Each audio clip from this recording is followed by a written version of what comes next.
2014 চনত मोदी डांगरियाय बांग्लादेशी प्रत्याह्वान जनाय बोध या बिस्तर बांध के 16 मई के बाद तैयार हो जाओ সেই प्रत्याह्वान जनाय जी आरम्भ কৰিছিলে তাৰ আজি 2024 চনত এটা বিপৰীত স্থিতি অসমত এটা আমি ৰাজনৈতিক ক্ষেত্ৰ আমি দেখিবলৈ পাইছো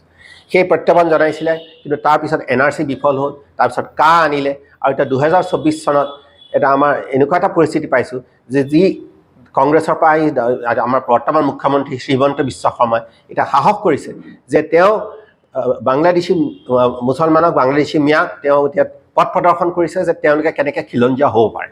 ইয়াতকৈ ডাঙৰ দুৰ্গতি অসমৰ খিলঞ্জীয়াৰ কাৰণে হ'ব নোৱাৰে আৰু এই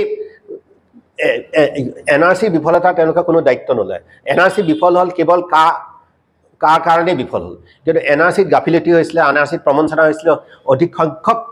তাত বিদেশী অন্তৰ্ভুক্ত হৈছিল কিন্তু কোনো ধৰণে তেওঁলোকে কোনো পদক্ষেপ নলয় বিদেশী খটৰাবলৈ তাৰ পুনৰীক্ষণৰ যি ব্যৱস্থা আছে সেই পুনৰীক্ষণৰ ব্যৱস্থাও নকৰিলে পুনৰীক্ষণ কৰিলে সকলো বিদেশীও তাৰ পৰা ওলাই যায়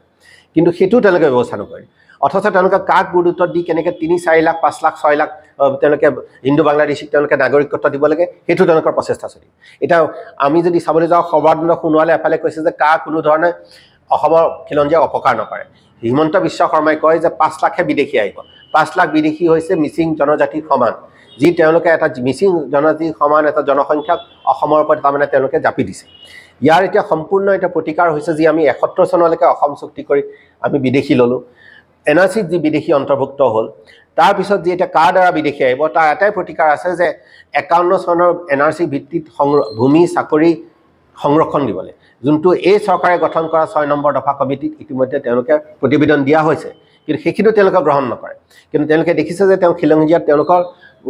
সন্তুষ্ট কৰিব কোনো প্ৰয়োজন নাই এতিয়া তেওঁলোকৰ প্ৰতিযোগিতা চলিছে কেৱল বাংলাদেশী ভোটৰ কাৰণে আৰু যদি বিৰোধী দলে হিমন্ত বিশ্ব শৰ্মাৰ মন্তব্যক বিৰোধ কৰিছে তেওঁলোকে সকিয়নি দিছে বাংলাদেশী মুছলমানৰ মিয়াক যে তেওঁলোকৰ প্ৰধান শত্ৰু বিদেশী বিজেপিহে তেওঁলোকৰ প্ৰধান শত্ৰু বিৰোধী পক্ষ নহয় তাৰমানে এতিয়া প্ৰতিযোগিতা হৈছে কেৱল বিদেশী ভোটৰ কাৰণে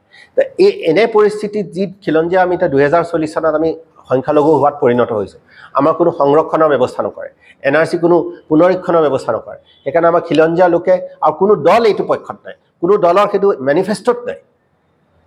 সেই এইটো অসমৰ মানুহৰ কাৰণে এটা বহুতখিনি এটা গুৰুতৰ বিষয় আৰু এইটো সময়ত আমাৰ অসমৰ মানুহে এই বিষয়লৈ গৱেষণা কৰিব লাগে যে তেওঁলোকে আমাৰ আগলৈ আমি নিজকে বচাবলৈ আমি